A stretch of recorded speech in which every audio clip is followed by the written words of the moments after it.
If you've forgotten your Uber password or want to change it for security reasons, resetting it is a straightforward process. Follow these steps to reset your Uber password. Step 1. Open the Uber app.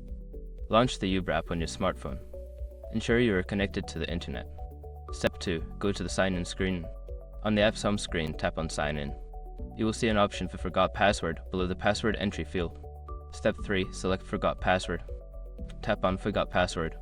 This will prompt you to enter the email address or phone number associated with your Uber account. Step 4. Check your email or SMS.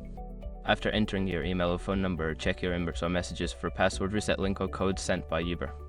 Follow the instructions provided in the message. Step 5. Create a new password. Once you access the reset link, enter a new password that meets Uber's security requirements.